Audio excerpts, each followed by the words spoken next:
रहा है, उठना भैया। आप क्या करते हैं? हम यही होटल चलाते हैं सर। आप हाँ, पहले कर्मचारी थे, रिटायर हो गया हूँ।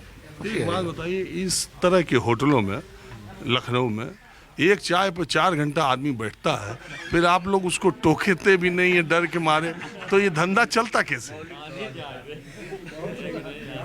खाली रहती है सीट तो लोग बैठते हैं, और जो बुद्धिमान होते हैं आदमी आते हैं तो छोड़ के सीट अपना उठ जाते हैं। जैसे दिल्ली का कॉफी होम है ना, उसमें मैं कई बार कार्यक्रम करता हूँ, तो वहाँ एक कॉफी पर 8-8 घंटा लोग बैठे रहते हैं। तो कॉफी होम वाले जब बहुत परेशान हो जाते हैं तो गर्मियों में एसी बंद कर देते हैं, ताकि जो रोजाना कर्मचारी डेली पैसेंजर है वो चला जाए तो कुछ नए लोग आए। बहरहाल हमारा ये सवाल है कि फिर ऐसी जगहों पर आप लोग ऐसे ग्राहकों से और ऐसे भी ग्राहकों से कैसे वो निपटते? निपट जाती है सर। ये तो जो आदमी आता है खुद ही समझता है कि अब हटना चाहिए कि नहीं हटना चाहिए। अच्छा, एक बात बताइए, आपकी दुकान यहाँ कितने दिन से? ये डॉक्टर संपूर्णानंद मुख्यमंत्री थे तब पहले से है। आपके अपने देखने में यहाँ आपको किस नेता ने सर्वाधिक प्रभावित किया? नेता नगरीय में आपका दुकान है, आप किस नेता से प्रभावित हुए जिसकी अंदर से आप इज्जत करते हैं? नेता ने कोई प्रभावित नहीं, हमको प्रलोभन दिया और दुकान भी दिया, जमीन भी दिया। कौन? कोई भी नेता हो, बाबू प्रभुनारायण सिंह दुबे स्टेट अफसर थे, सभी उनके दिया हुआ है सब। कोई किसी से आप प्रभावित नहीं हुए? ना, सब आपको एक ही तरह लगे? हाँ, सब एक ही तरह। बड़ी गजब बात आपने कह दी। हाँ जी, मैं सोचा आज इस दुकान पर मैं बहुत बार आता हूँ तो चर्चा करते हुए लोगों को देखता हूँ, तो मैंने कहा आज इसी दुकान पर चर्चा करता हूँ।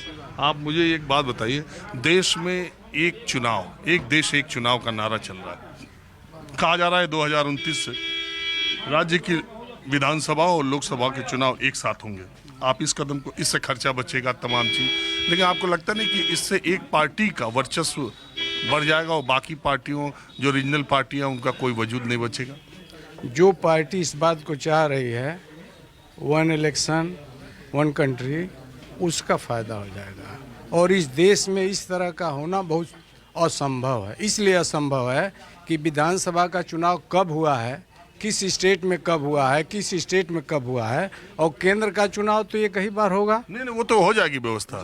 वो व्यवस्था होगी, लेकिन वह किस लिए इस बात को कह रहे हैं? सिर्फ एंड सिर्फ केवल भारतीय जनता पार्टी के लोगों का यह मिशन है। वो चाहते हैं कि देश के अंदर, वह तो यह चाहते हैं, आप एक बात कर रहे हैं कि वन कंट्री वन इलेक्शन, लेकिन मैं तो कह रहा हूं कि भारतीय जनता पार्टी संविधान से छेड़छाड़ करके, जिसको बाबा साहब भीमराव अंबेडकर ने बनाया, आज भारतीय जनता पार्टी चाह रही है कि इस देश के अंदर लोकतंत्र खत्म हो जाए। और चुनाव नहीं हो रहा है, लोकतंत्र क्या खत्म हो जाए? भविष्य में खत्म। देश में इमरजेंसी लगी तो लोकतंत्र खत्म ही नहीं हुआ। एक पार्टी और नेता, मुख्यमंत्री, प्रधानमंत्री से लोकतंत्र। इस बात को जानिए, मैं अधिवक्ता हूँ, संशोधन करेंगे कॉन्स्टिट्यूशन में और खत्म कर देंगे। वही चाह रहे हैं भारतीय जनता पार्टी में। संशोधन के लिए आपको मालूम है ना कितने राज्यों का समर्थन चाहिए? 2/3 राज्यों की विधानसभाओं से चाहिए। कितने स्टेट में उनकी सरकार, कितने राज्यों में उनकी सरकार हो, कितने राज्यों में वह जो है दबंगई के बल चेंज कर रहे हैं सरकारों को बदल रहे हैं, बेईमानी कर रहे हैं। अब आप ये देखिए, बारी बारी से एक एक स्टेट में अपना जो है मुख्यमंत्री बैठाने का। तो जो दो दूसरे लोग हैं वो भी तो पाला बदल करके जा रहे हैं, वो भी तो बिना सत्ता के नहीं रह पा रहे हैं। सबको तो ज्यादा से ज्यादा चाहिए।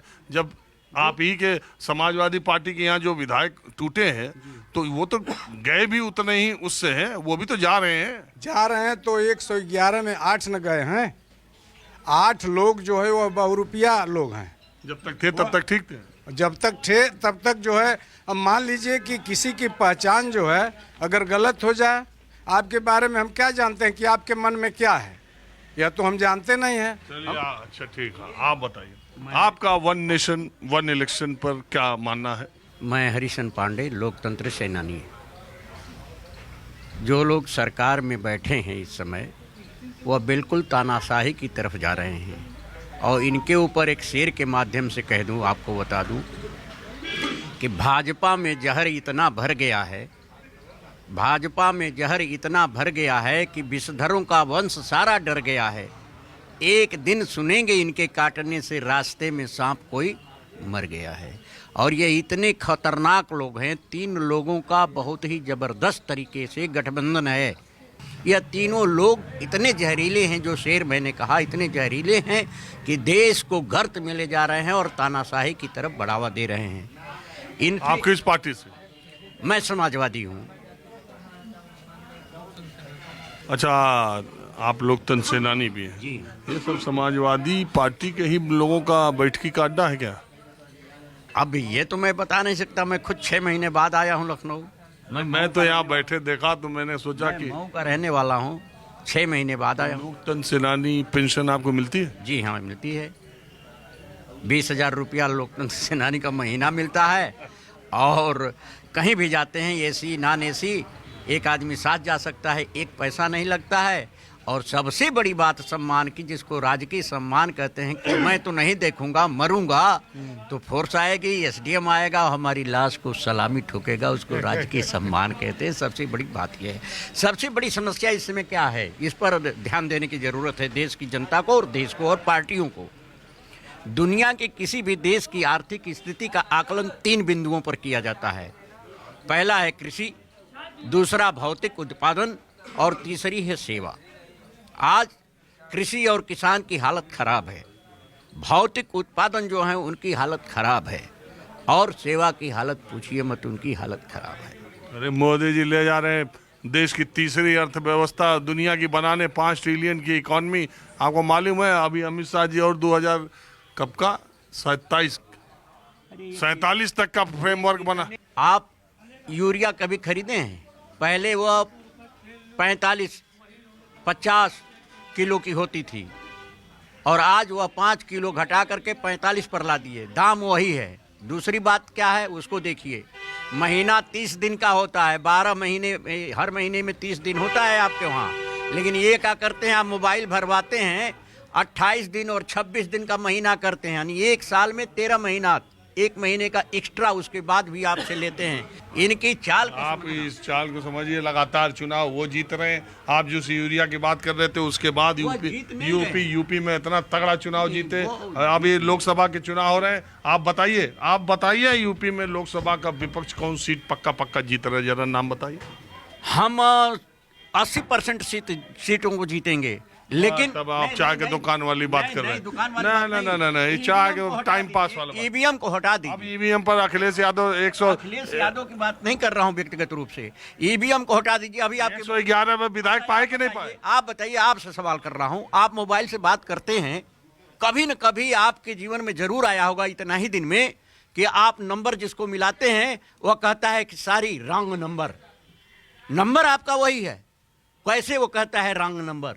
उसी तरह से ईवीएम बटन आप दबाएंगे किसी और की और वोट जाएगा किसी और। जनता कह रही है कि ईवीएम जो है, जनता कह रही है कि ईवीएम जब तक नहीं हटेगी, समाजवादियों आप चुनाव नहीं जीत पाओगे। मोटे तौर पर मैं स्पेशलिस्ट नहीं हूँ, ना मैं इस बात का दावा करता हूँ कि ईवीएम में गड़बड़ी है कि नहीं है।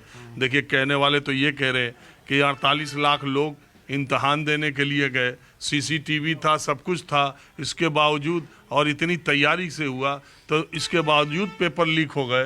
तो यहाँ जहाँ की 100 करोड़ लोग मतदान कर रहे हैं, तो इसमें क्या से क्या हो जाए, क्या कहना है। लेकिन मूल बात ये है कि लाखों, सुनिए, मूल बात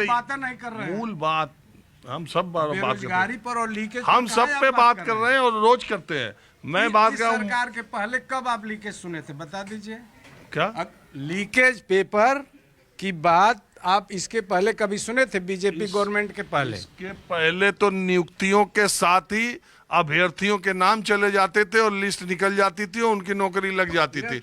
हमसे हम ऐसा किसी एक सरकार और किसी एक पार्टी की नहीं। जहां तक लोकतंत्र सेनानी की बात है, आपने कहा, तो हमारे दर्शकों जो उत्तर प्रदेश के बाहर हैं, आम लोगों को मालूम नहीं होगा, जो लोग इमरजेंसी के दौरान बंद हुए जेलों में, और इंदिरा गांधी की सरकार के समय, अब आप लोकतंत्र कह रहे हैं खत्म हो रहा है। आप लोगों ने खुद वो दिन देखा कि इमरजेंसी लगी देश में,